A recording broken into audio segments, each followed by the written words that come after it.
given to the ancient Israelites also applied to all other peoples, the Gentiles, everywhere, anywhere, at any, at all times, in any, at all circumstances. The Torah asserts that the Jewish people are to be a people that dwell alone and shall not be reckoned among the nations. Yan mismo ang paniniwala at katuruan ng Torah, na ang mga Jewish people ay unique, na bukod tangi, nag-iisa, at hindi dapat ihalubilo at hindi dapat ipagkamali sa ibang mga bayan-bayan. Therefore, yung kanila-kanila, hindi para sa lahat. At yung para sa lahat ay hindi yun ang kanila. Though there are some elements in their law that are universal, share commonalities with most of the rest of the world, yung peculiar, distinctive laws nila ay para lang sa kanila at sa kanila lang ibinigay at inutos sa kanila lang. The very words of the Ten Commandments clearly say that the commandments were for the Hebrew people. Hindi naman sinabi kahit kailan na yung Ten Commandments ay para sa lahat ng tao. Yung Ten Commandments ibinigay ng Diyos sa mga Israelita nung sila ay nagkatipon-tipon sa may paanan ng bundok ng Mount Sinai. At sila ang kausap. God brought the Hebrew people or their ancestors out of Egypt. Exodus 20 verse 2, I am the Lord your God who brought you out of the land of Egypt, out of the house of slavery. So, yung bang mga ibinigay na mga utos sa kanila ay para sa lahat. Let's focus on one. Isang utos. How about the Jewish Sabbath? Yan ang distinctive ng mga Jew, Sabbath. Kahit saan, kilala sila dahil sa Sabbath. Ano man ang mangyari, magsasabath muna sila. So, yan ang isa sa mga distinctions, unique na pagkakakilanlan sa mga Jews. Sabbath.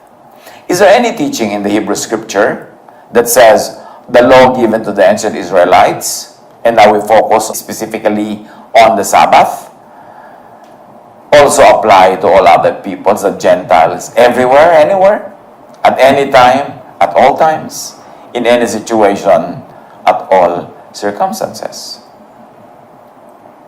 Since the Sabbath is a sign of the exclusive covenant between God and Israel, there is no requirement for non-Jews to keep it. Repeat, dahil ang Sabbath ay isang kasunduan sa pamamagitan ng Diyos at ng Israel, wala namang kautusan na ang mga hindi naman Hudyo ay sumangkot at sumali dito sa kautusan at kasunduang ito. Exodus 31:13, say to the Israelites, you must obey my Sabbaths. This will be a sign between me and you for the generations to come, so that you may know that I am the Lord who makes you holy. At yung holy niyan means separate. Hinihiwalay ko kayo sa ibang mga bayan at isang panghiwalay ko sa inyo ay Sabat. Magsasabat kayo habang sila naman ay hindi.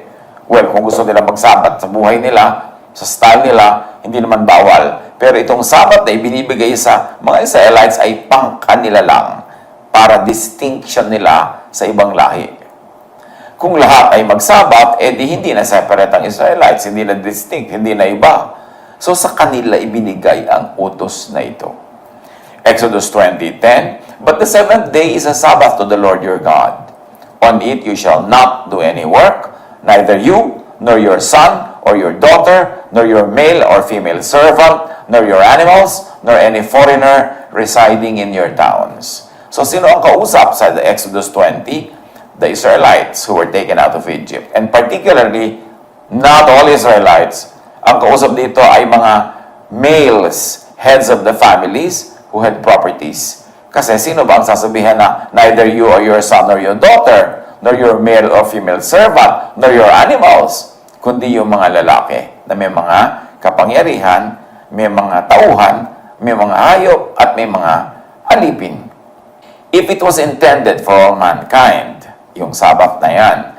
Then why specifically say any foreigner residing in your towns? In this case, the law is extended to non-Hebrews, to strangers, as a privilege, as protection from non-stop 7/7 work.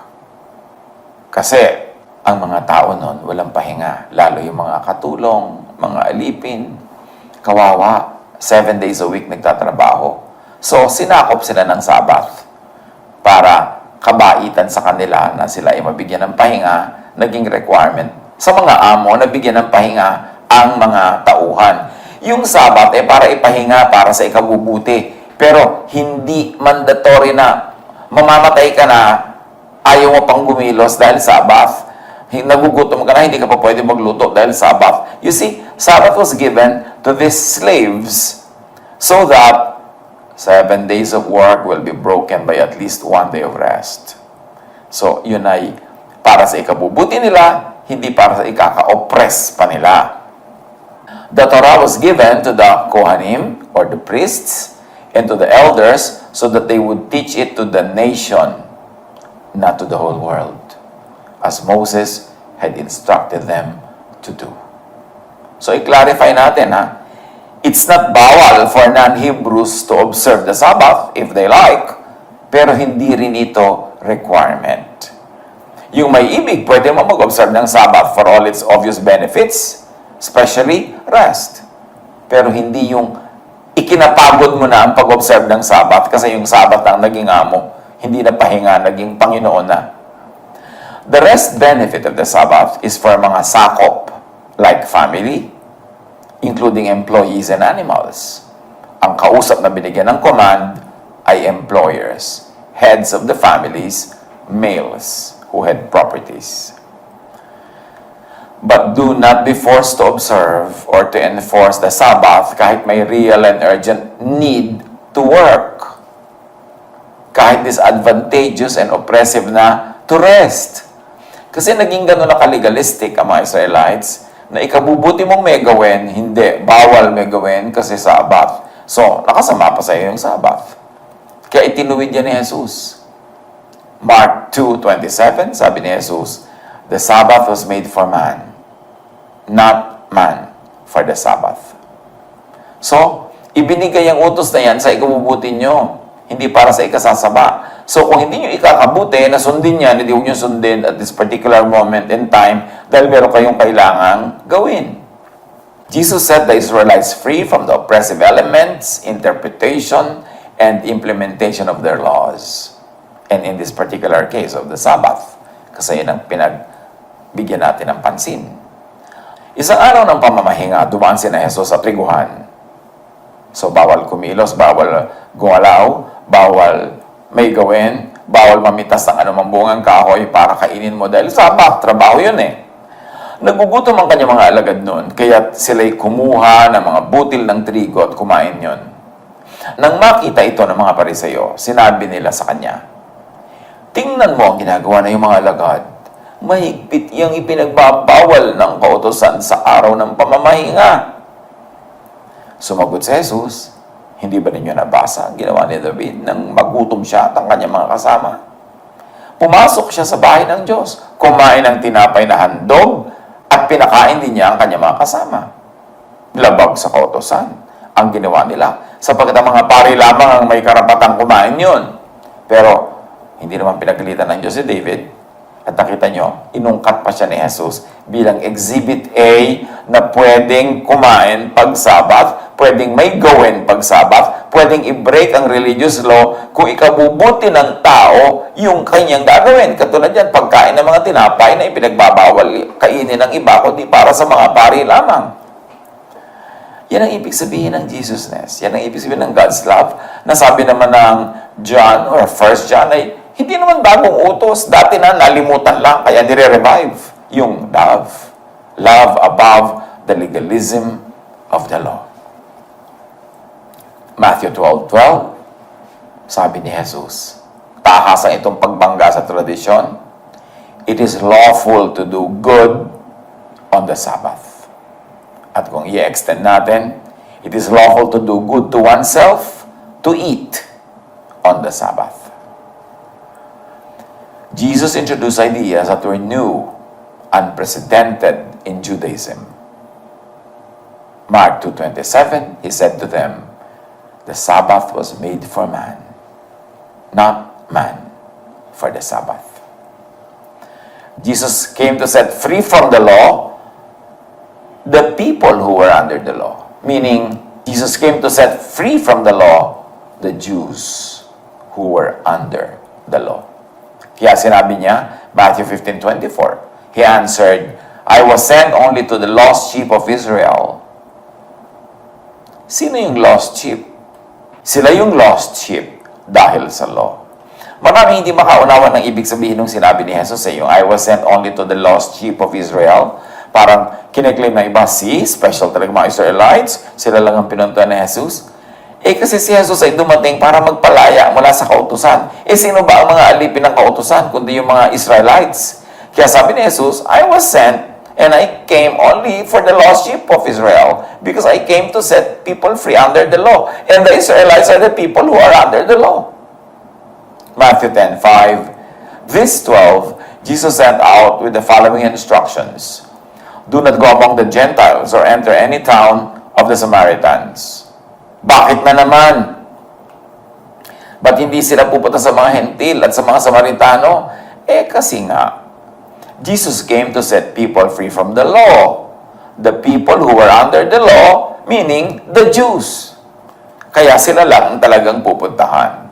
Kaya lang, soon, yung mga Christians place the Jewish law inside the church.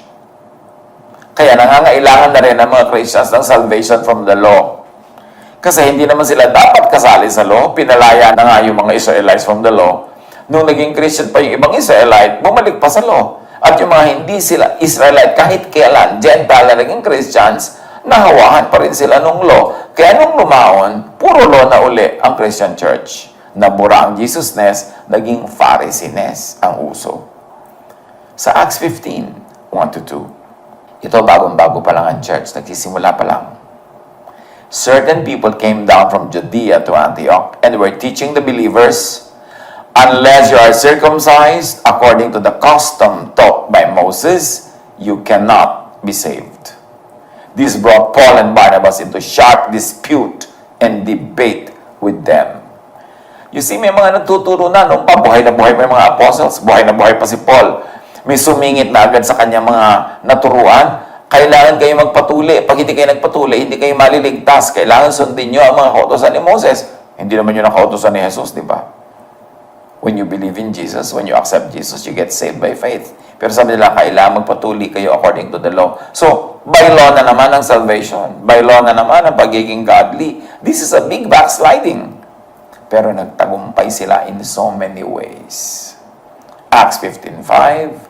Then some of the believers who belonged to the party of the Pharisees stood up and said, the Gentiles must be circumcised and required to keep the law of Moses.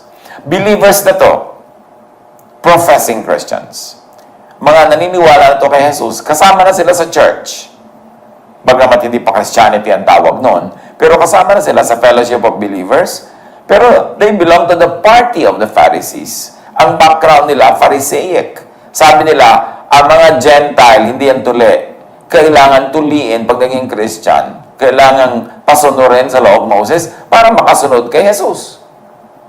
Noon pa lang, may mga nagpapasok na ulit sa very young church ng elements of the law, from which Jesus worked tirelessly and even sacrificed His life to set people free. Jesus came to set people free from the oppressive implementation of the law. Jesus died to set people free. Whoever brings people back to slavery to the law oppose the work of Jesus. Whoever promotes Pharisees over Jesusness promotes the Pharisees, the law, and therefore oppose the work of Jesus to set people free from the law. Ang mga tunay na malalaking kalaban ni Jesus ay nasa loob ng church kung ang mga ito ay maka-Pharisee. And look at history. the history of the church in the last 2,000 years.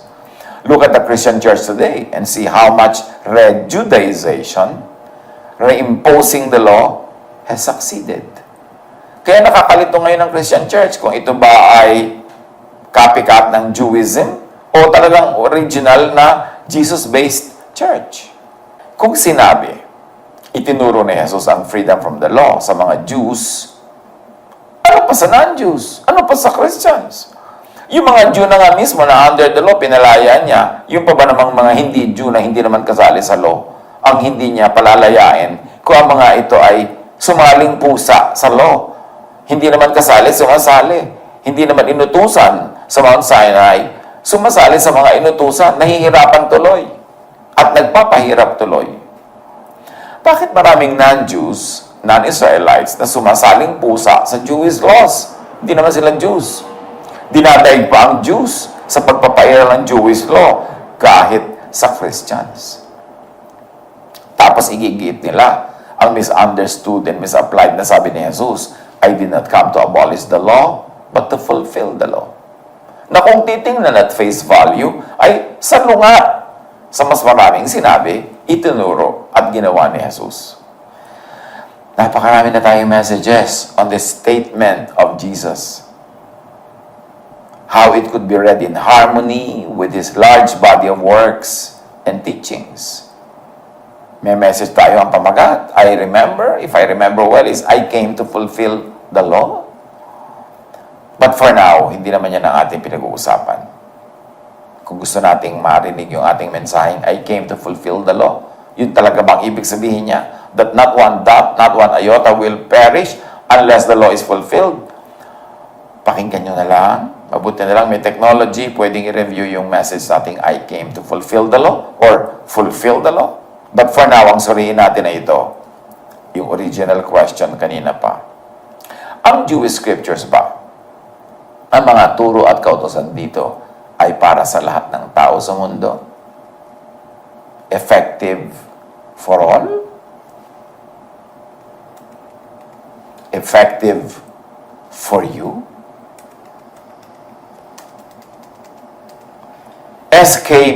SKBDSEAPMD? Or slave ka ba dati sa Egypt at pinalaya mula doon? AIKB, Ancient Israelite ka ba?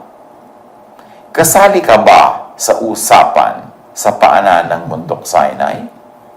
Sa iyo ba ibinigay ang utos? Kung none of the above, effective ba ang laws na yan sa iyo? Dapat ka ba talagang mahirapan, magpahirap ng kapwa?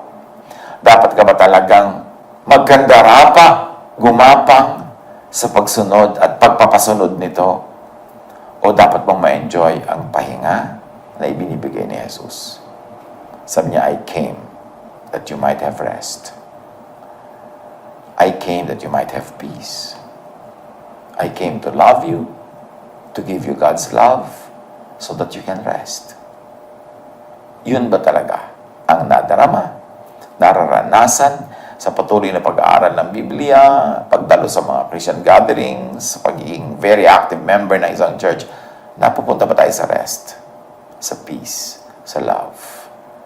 O sumasali tayo sa very oppressive laws na sabi mismo sa Book of Acts, hindi naman nasunod ng mga Israelita mismo, tapos ipapataw pa nila sa mga Gentiles.